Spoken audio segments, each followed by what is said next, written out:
Selamat datang kembali dalam penelahan kita. Hari ini kita fokus ke satu bab yang, lumayan provokatif nih dari buku Nassim Nicholas Taleb, Skin in the Game. Betul. Bab 16 ya? Iya, bab 16. Judulnya, Tidak ada ibadah tanpa kulit dalam permainan. Intinya sih, Taleb ini berargumen kalau keyakinan sejati itu ya nggak gratis. Butuh biaya, butuh pengorbanan yang nyata gitu. Pernah nggak sih Anda kepikiran, kenapa ya banyak ritual keagamaan itu kok rasanya berat atau menuntut sesuatu dari kita? Nah, ini mau kita bedah bareng. Benar sekali. Sumber ini langsung ke intinya ya. Menurut Taleb, inti dari banyak praktik keagamaan itu bukan sekedar kita percaya di kepala aja. Bukan cuma mikir, oh saya percaya gitu ya? Iya, bukan. Tapi lebih ke menunjukkan komitmen. Lewat apa? Ya lewat tindakan yang ada risikonya, ada biayanya. Itulah yang dia sebut kulit dalam permainan, skin in the game. Ah, oke. Ini cara bedain mana komitmen beneran, mana yang cuma, omongan manis doang. Cheap talk istilahnya dia. Dibuktikannya ya lewat pengorbanan yang kelihatan. Menarik. Taleb sendiri kan buka bab ini dengan cerita pribadinya ya. Soal puasa Prapaskah Ortodoks Yunani yang katanya ketat banget itu. Betul, dia cerita itu. Dia bilang justru karena udah bayar harga gitu dengan puasa yang berat itu, makanya dia merasa berhak ikut merayakan Paskah. Jadi ini bukan cuma soal percaya doang ya, tapi sampai merasakan konsekuensi fisik dari keyakinannya. Persis, pengalaman fisik itu jadi bukti nyata loh. Dia menaruh kulitnya sendiri dalam permainan itu. Benar-benar terlibat. Masuk akal. Dan Taleb nggak berhenti di situ. Dia terus menghubungkannya dengan argumen teologis yang menurut saya cukup mendasar dalam kekristenan. Oh, yang mana tuh? Soal kenapa Yesus itu harus jadi manusia sekaligus Tuhan. Dan yang penting, harus benar-benar menderita di kayu salib. Maksudnya, penderitaan Yesus itu harus real ya? Bukan kayak sandiwara ilahi atau gimana gitu. Tepat sekali. Sumber ini menekankan banget poin itu. Supaya pengorbanan Yesus itu bermakna, penderitaannya ya harus nyata. Dia harus punya kulit dalam permainan, bukan ilusi. Oke. Taleb bikin analogi yang oke banget sih menurut saya. Dia bandingin sama pesulap David Blaine. David Blaine? Yang suka aksi ekstrim itu? Nah, iya. Yang benar-benar nusuk tangannya di depan penonton. Bukan sekedar trik visual doang. Risiko dan konsekuensi nyata itulah yang memberi bobot pada tindakan atau keyakinan kita. Wah, oke. Dalam juga ya. Kalau kita tarik lebih jauh lagi nih ke belakang, praktek pengorbanan fisik ini ternyata punya akar sejarah yang lama banget ya. Banget. Sumber ini kan nyinggung soal altar kuno di Suriah itu ya. Betul, contoh gereja Santo Sergius di Ma'alula. Itu kota yang bahasanya masih Aramaik kuno loh. Nah, altarnya itu punya saluran darah. Kenapa?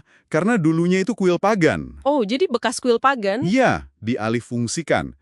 Ini nunjukin banget betapa pengorbanan fisik itu udah jadi bagian ibadah dari dulu sekali. Kita juga bisa ingat ritual kurban hewan di kuil Yerusalem atau di dunia pagan Greko-Semitik.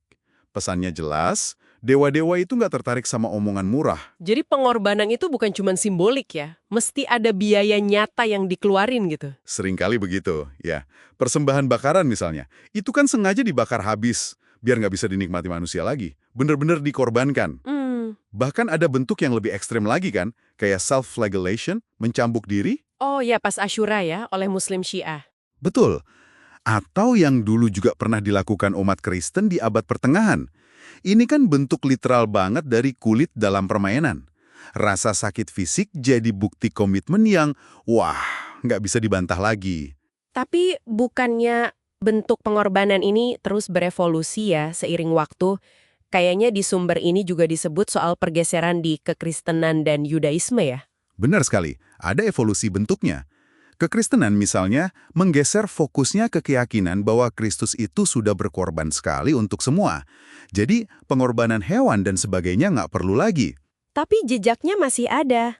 Masih, jejak atau simulakrumnya itu masih ada dalam liturgi. Contoh paling jelas ya, anggur sebagai simbol darah Kristus. Yudaisme juga gitu. Setelah kuil kedua hancur, kan nggak bisa kurban hewan lagi tuh. Terus gantinya apa? Mereka mengalihkan praktik pengorbanan ke doa dan perbuatan baik. Jadi bentuknya berubah. Oke. Jadi meskipun bentuknya bisa berubah-ubah gitu, esensinya menurut Taleb tetap sama ya, bahwa kekuatan sebuah keyakinan itu ada pada komitmen para penganutnya. Menurut Taleb, iya, persis. Esensinya adalah pembuktian komitmen itu tadi lewat biaya atau pengorbanan. Kekuatan sebuah agama atau keyakinan kalau kita ikuti argumen ini, itu nggak terletak pada bukti keajaiban Tuhan, ada atau enggak. Tapi lebih ke... Tetapi lebih ke bukti pengorbanan dan komitmen para pengikutnya. Seberapa besar mereka mau membayar harga untuk keyakinan itu. Ada kutipan menarik yang dia pakai, cinta tanpa pengorbanan adalah pencurian. Wah. Dan ini berlaku juga buat cinta pada Tuhan atau keyakinan katanya. Harus ada pengorbanan. Ini jadi ngingetin saya sama gagasan taruhan Pascal, tahu kan? Yang dari Blaise Pascal itu. Oh iya, Pascal Schweitzer. Nah itu, dia kan berargumen, ya udah percaya aja sama Tuhan. Lebih rasional gitu. Kalau Tuhan beneran ada, kita untung besar di akhirat. Kalau ternyata nggak ada, ya kita nggak rugi apa-apa juga selama hidup. Semacam kalkulasi untung rugi gitu kan? Betul, kalkulasi pragmatis. Gimana Taleb melihat ini? Kayaknya berseberangan ya. Nah, disinilah Taleb melihat ada kelemahan teologis yang fundamental.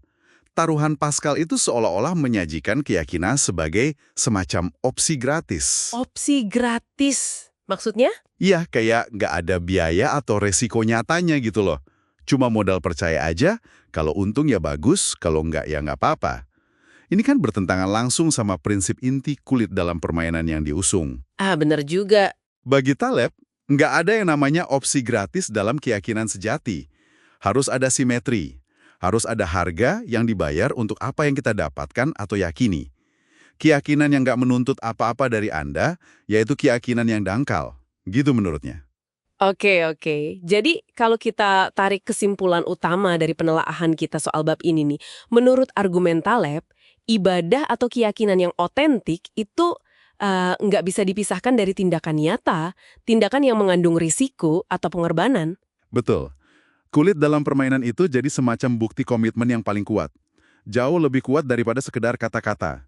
Atau ya keyakinan yang cuma ada di dalam pikiran kita aja. Harus ada aksi nyatanya ya. Harus ada. Dan ini mungkin bisa jadi bahan renungan yang menarik juga buat Anda para pendengar. Oh ya, gimana tuh? Coba dipikirkan. Kalau memang komitmen sejati itu butuh kulit dalam permainan, butuh ada risiko atau biaya yang kita tanggung, bagaimana Anda memandang berbagai komitmen dalam hidup Anda sendiri? Komitmen personal, pekerjaan, prinsip hidup gitu ya? Iya, bisa apa saja. Pertanyaannya, apakah sebuah janji, atau kesetiaan, atau bahkan sebuah pendapat yang Anda pegang teguh, itu benar-benar punya bobot kalau nggak ada risiko atau biaya apapun yang menyertainya? Kalau nggak ada kulit Anda yang dipertaruhkan di situ? Wah, pertanyaan bagus tuh buat direnungin. Sesuatu untuk Anda pikirkan lebih dalam lah.